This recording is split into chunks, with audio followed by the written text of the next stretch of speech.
اعوذ باللہ من الشیطان الرجیم، بسم اللہ الرحمن الرحیم۔ ثاقب انفو آپ کے تمام دوستوں کو السلام علیکم، بخیر آلے ویلکم جی آیا نو بھلی کرے آیا نمشکار واحے گرو کا خالصہ۔ تو دوستو، آج کی اس ویڈیو کا جو ٹاپک ہے وہ یہ ہے کہ کامیابی کو کہاں ڈھونڈا جائے۔ جی ہاں، کامیابی ایک ایسی چیز ہے جس کا متلاشی ہر انسان ہے۔ جینڈر کی ڈسکرمنیشن کیے بغیر ہر بندہ کامیابی چاہتا ہے۔ اب اس کامیابی کو کہاں ڈھونڈا جائے؟ کیا کسی بہت بڑی آرگنائزیشن کو جوائن کرنے سے کامیابی ملتی ہے؟ کیا کسی بہت بڑے ادارے کے ساتھ جڑنے سے کامیابی ملتی ہے؟ کیا کسی بہت بڑی کمپنی میں جوائن ہونے سے کامیابی ملتی ہے؟ کیا بہت بڑی ڈگری سے کامیابی ملتی ہے؟ یا بہت زیادہ اعلیٰ تعلیم یافتہ ہونے سے کامیابی ملتی ہے؟ کامیابی کو کہاں تلاش کیا جائے؟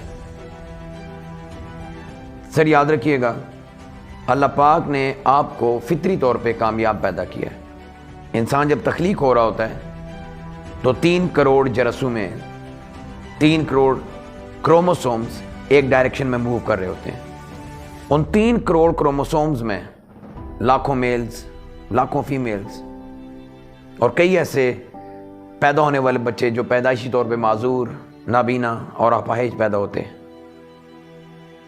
لیکن آپ اللہ کی تقسیم دیکھیے، ان 3 کروڑ کروموسومز میں سے رب کائنات نے ایک کو موقع دیا۔ وہ ایک کون تھا؟ وہ ایک آپ تھے، وہ ایک میں تھا۔ رب کائنات نے اس کل جہاں میں کوئی بھی چیز فالتو اور فضول پیدا نہیں کی۔ جب اس کائنات میں ایک چھوٹے سے چھوٹے تنکے کا کوئی نہ کوئی مقصد ہے تو سوچئے اس 6 فٹ کے انسان کا کتنا بڑا مقصد ہوگا۔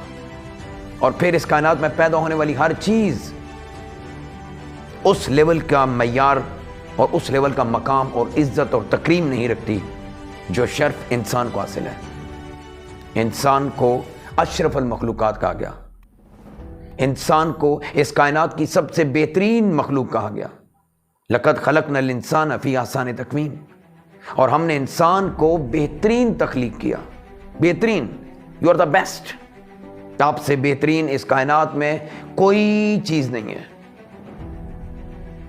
کہتے ہیں کہ ایک جگہ پہ 3 دوست جا رہے تھے، بچپن کے دوست تھے، ساتھ پڑھے، ساتھ بڑے ہوئے، ساتھ کھیلے، ڈگریز لیں، اور اس کے بعد اپنے اپنے پروفیشنز کے چناؤ کا جب وقت آیا تو ان میں سے ایک وکیل بن گئے، ایک انجینئر اور ایک سنگ تراش۔ میں بتانے جا رہا ہوں کہ کامیابی کو کہاں ڈھونڈا جائے۔ ان میں سے ایک وکیل بن گئے، ایک انجینئر اور ایک سنگ تراش۔ اب تینوں کو الگ الگ جگہوں پہ کام مل گئے۔ وکیل صاحب اپنی وکالت کرنے کے لیے کسی عدالت میں لگ گئے، انجینئر صاحب کسی باہر کے ملک میں چلے گئے، اور سنگ تراش اپنے کام کی مہارت کو بروئے کار لاتے ہوئے کسی پہاڑی مقام پہ چلے گئے، اور وہاں پہ جا کے اپنے فن کے جوہر دکھانے لگے۔ وہ تینوں دوست اتفاقی طور پہ اچانک کسی جگہ پہ اکٹھے ہوتے ہیں، اچانک ملاقات ہوتی ہے، ایک دوسرے سے ملتے ہیں، اور اس کے بعد وہ تینوں پلان کرتے ہیں کہ کام بہت ہو گیا، اتنے عرصے کے بعد ملے ہیں تو چلیں کہیں پہ گھومنے کا پلان بناتے ہیں۔ اب اس سٹوری میں آپ کو 3-4 ایسی چیزیں بتاؤں گا جو آپ کو آپ کے پروفیشن، آپ کے کام، آپ کے سوشل لائف میں بہت کام آنے والی ہیں۔ جب ان کا سفر شروع ہوا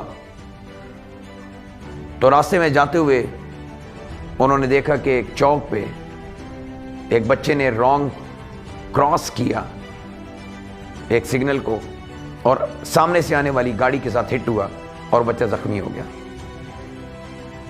وہاں پہ وکیل صاحب بولے کہ اس بچے نے وائلیشن کی اور اس بچے کو نقصان پہنچا۔ اب وہاں پہ وکیل صاحب بول رہے تھے اور باقی دونوں دوست خاموش تھے۔ یہاں پہ سوال یہ پیدا ہوتا ہے کہ وکیل صاحب کیوں بول رہے تھے اور باقی دونوں خاموش کیوں تھے؟ تو اس کا جواب یہ ہے کہ چونکہ وہ معاملہ قانون کا تھا، اس بچے نے ٹریفک سگنل کو توڑا تھا، وہ گاڑی سے ہٹ ہوا جس کی وجہ سے اس بچے کا نقصان ہو گیا۔ تو وکیل صاحب نے کہا کہ اس بچے نے یہ وائلیشن کی جس کی وجہ سے وہ ہٹ ہوا، جبکہ باقی دونوں سن رہے تھے۔ باقی دونوں کے نہ بولنے کی بنیادی وجہ یہ تھی کہ وہ باقی دونوں اس قانون سے واقف نہیں تھے، یا شاید اتنے واقف نہیں تھے جتنے وکیل صاحب واقف تھے۔ وہ دونوں خاموش رہے، سفر جاری رہا اور وہ تینوں آگے بڑھ گئے۔ تھوڑی دور جا کے راستے میں ایک پل آیا۔ اس پل کے اوپر ایک گھڑا آیا۔ اس گھڑے سے جب ان کی گاڑی نے کراس کیا تو اچانک انجینئر صاحب بولے کہ اس پل کے درمیانی پلر کے نیچے پائلنگ کم کی گئی ہے، اس کی وجہ سے یہ درمیانی جو پلر ہے یہ بیٹھ گیا اور اس کی وجہ سے اس پل کے اندر جمپ بن گیا، اور اگر یہ ایسے ہی موجود رہا تو مزید گاڑیوں کا نقصان ہوگا، جانوں کا نقصان ہوگا۔ اب انجینئر صاحب بول رہے تھے اور وکیل صاحب اور سنگ تراش خاموش تھے۔ وہ خاموشی سے ان کو سن رہے تھے، کیونکہ جتنا علم انجینئر صاحب کے پاس تھا اتنا علم نہ وکیل صاحب کے پاس تھا اور نہ اس سنگ تراش کے پاس۔ وہ دونوں خاموش رہے، سفر جاری رہا اور وہ تینوں آگے بڑھ گئے۔ کچھ اور آگے گئے، آبادی ختم ہو گئی کہ آگے ایک پہاڑی سلسلہ شروع ہوا۔ اچانک ایک ایسا پہاڑ آیا، سنگ تراش نے ایک دم بولا، واہ کیا گھوڑا ہے۔ اب جب سنگ تراش نے بولا کہ واہ کیا گھوڑا ہے اور سامنے پہاڑ تھا، تو وکیل صاحب اور انجینئر صاحب دونوں بولے، بے وقوف، یہ پہاڑ ہے گھوڑا نہیں۔ جبکہ سنگ تراش نے کہا یہ گھوڑا ہے۔ یہاں پہ ایک اور میسج ہمیں ملا کہ ظاہری طور پہ وہ پہاڑ تھا، جبکہ سنگ تراش کہہ رہا تھا کہ کیا گھوڑا ہے۔ اس بات سے یہ سبق ملا کہ کچھ لوگ آپ کے ظاہری کام کو دیکھ کے آپ کی کامیابی کا تعین کر رہے ہوتے ہیں، کیونکہ کام آپ کر رہے ہوتے ہیں تو اس کام میں ملنے والی کامیابی کی حقیقت سے بھی آپ آشنا ہوتے ہیں۔ لوگوں کو وہ نظر نہیں آ رہا جو آپ کو نظر آ رہا ہوتا ہے۔ تو اس سے یہ میسج ملا کہ آپ اپنے کام کو جو آپ کر رہے ہیں اس کو چھوڑیے گا مت۔ تو یہاں پہ تینوں دوستوں میں ضد لگ گئی۔ سنگ تراش کہہ رہے تھے کہ کیا گھوڑا ہے، جبکہ باقی دو کہہ رہے تھے کہ یہ گھوڑا نہیں پہاڑ ہے۔ تو سنگ تراش نے کہا کہ اس سے آگے کا سفر تب تک نہیں ہوگا جب تک یہ ثابت نہ ہو جائے کہ یہ گھوڑا ہے، لہٰذا وہیں پہ رکنے کا انتظام کیا گیا۔ اور سنگ تراش نے کہا کہ ایک بہت بڑا شامیانہ لایا جائے جو کہ اس پہاڑ کے گرد کھڑا کر دیا جائے۔ مجھے ایک چھینی دو اور ایک ہتھوڑا دو اور تم یہاں پہ ریسٹ کرو جب تک میں واپس اس شامیانے سے باہر نہ نکلوں۔ سنگ تراش اندر چلا گیا اور جا کے چھینی اور ہتھوڑے سے اس پہاڑ کو توڑنا شروع کر دیا۔ بعض اوقات آپ جب کسی بھی پروفیشن میں جاتے ہیں، کسی بھی کام میں جاتے ہیں، تو آپ کو وہاں پہ کچھ لوگ کچھ سکھانے کے لیے، آپ کو بہتر اور امپروو کرنے کے لیے بعض اوقات آپ کو سکھاتے ہوئے سخت ہو جاتے ہیں۔ ان کی سختی سے کبھی بھی نالاں مت ہوئیے گا، کیونکہ وہ سختی آپ کو بہتر کرنے میں مددگار ہوگی۔ اب یہاں پہ جب انہوں نے چھینی اور ہتھوڑا لے کے اس پہاڑ کو توڑنا شروع کیا تو اس ساری کوشش میں ان کو شاید کئی ہفتے لگ گئے۔ جب کئی ہفتوں کے بعد وہ شامیانے سے باہر نکلے تو انہوں نے باقی دونوں دوستوں سے کہا کہ شامیانہ ہٹا دو۔ جب وہ شامیانہ ہٹا، جب وہ پردہ ہٹا، تو وہ دونوں دوست جو کچھ ہفتے پہلے یہ کہہ رہے تھے کہ یہ پہاڑ ہے گھوڑا نہیں ہے، ان دونوں کے منہ سے اچانک نکلا، فی البدیہہ نکلا، واہ کیا گھوڑا ہے۔ تو پتہ یہ چلا یہ وہی جملہ دہرا رہے تھے جو کچھ ہفتے پہلے وہ سنگ تراش کہہ رہا تھا، لیکن اس وقت ان دونوں کو وہ گھوڑا نظر نہیں آیا تھا۔ آج یہ سنگ تراش اس پہاڑ سے گھوڑا بنا چکا تھا، اور وہ جملہ جو کچھ دن پہلے اس سنگ تراش نے بولا تھا، آج یہی جملہ یہ دونوں دہرا رہے تھے۔ اور انہوں نے اس سے پوچھا کہ یہ گھوڑا تم نے کیسے بنایا؟ تو سنگ تراش نے مسکراتے ہوئے جواب دیا، یہ گھوڑا میں نے بنایا نہیں، اصل میں یہ گھوڑا اس پہاڑ کے اندر موجود تھا، میں نے تو صرف اس گھوڑے کے اوپر موجود فالتو پتھر ہٹایا۔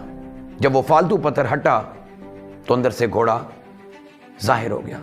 یاد رکھیے گا، آپ بھی جب زندگی میں آگے بڑھ رہے ہوتے ہیں تو آپ کو زندگی میں کئی ٹھوکریں لگیں گی، آپ کو زندگی میں کئی مشکلات آئیں گی۔ مشکل آنے کا مطلب یہ ہرگز نہیں ہوتا کہ وہ مشکل آپ کو روکنے کے لیے آئی ہے۔ انفیکٹ آپ کو وہ مشکل اس لیے آ رہی ہے کہ آپ کو وہ کرنا نہیں آتا. جب آپ کو وہ کرنا نہیں آ رہا تو اس کا مطلب آپ مشکل میں جا رہے ہیں. آپ مشکل میں جائیں گے تو آپ اپنے آپ کو اس مشکل سے نکالنے کے لیے اپنے آپ کو بیٹر کریں گے. اگر آپ اپنے آپ کو بیٹر کرنے کے لیے, اپنے آپ کو امپروو کرنے کے لیے اپنے اوپر کام کریں گے تو آپ مشکل سے نکل جائیں گے. تو پتہ یہ چلا کہ جب آپ مشکل میں ہوتے ہیں تو آپ اپنے سکلز کو امپروو کر کے اپنے آپ کو اس مشکل سے نکالنے کی کوشش کر رہے ہوتے ہیں. اور whenever you are trying to come out from that situation, you are being improved. آپ امپروو کر رہے ہیں, آپ آگے بڑھ رہے ہیں اور آپ کے اندر ایک ترقی کی ابتدا ہو گئی. آپ آگے بڑھ رہے ہیں اور آپ کو اللہ رب العزت نے ایک منزل سے ہمکنار ہونے کے لیے چن لیا. جب انہوں نے گھوڑا دیکھا تو انہوں نے مان لیا کہ واہ کیا گھوڑا ہے. آپ تب تک محنت کرتے رہیے گا جب تک آپ کی کامیابی لوگوں کو یہ باور نہ کرا دے کہ آپ کامیاب ہیں. آگے بڑھنے کے لیے آپ کو کئی پرابلمز آئیں گی. Problem doesn't mean that it will stop you forever. Problems mean it has come to improve you. اپنے آپ کو بہتر کرنے پہ کام کیجئے, اس کے لیے نالج لیجئے, سیکھیے اس کام کو. ہر وہ کام سیکھیے جو آپ کو کرنا نہیں آتا. اگر آپ اس کام میں ایکسیلنس حاصل کرنا چاہتے ہیں, اس کام میں ایکسل کرنا چاہتے ہیں, اس کام میں بڑھنا چاہتے ہیں, ترقی حاصل کرنا چاہتے ہیں تو اس کام کو سیکھیے. آپ جتنا سیکھیں گے آپ اس کو اتنا بہتر انداز میں کریں گے. The more you play, the more you win. The more you win, more betterly you can play. آپ جتنا کھیلیں گے آپ اتنا سیکھیں گے, اور آپ جتنا سیکھیں گے آپ اتنا اچھا اور بہتر کھیل سکیں گے. کام کرنا نہ آنا اس بات کی دلیل نہیں ہوتا کہ آپ یہ کام کر نہیں سکتے. یس, آپ کام کر سکتے ہیں because you are made for it. اگر آپ کو اس کام کو کرنے میں مزہ آ رہا ہے تو آپ اس کام کے لیے ہی چنے گئے ہیں. اگر آپ کو اس کام کو کرنے میں پرابلم آ رہی ہے تو اس پرابلم کو سارٹ آؤٹ کیجئے, نہ کہ اپنے کام کو چھوڑیے. یاد رکھیے گا, واپس جانے کا کوئی راستہ نہیں ہوتا, لیکن راستہ بدلنے کے کئی راستے ہوتے ہیں. اپنا بہت سارا خیال رکھیے گا, مجھے دعاؤں میں یاد رکھیے گا. میرے چینل ثاقب انفو کو سبسکرائب کر لیجئے گا, اس کو لائک اور اپنے فرینڈز کے ساتھ شیئر کیجئے گا. اپنا بہت خیال رکھیے گا. سننے کا بہت شکریہ. خدا حافظ.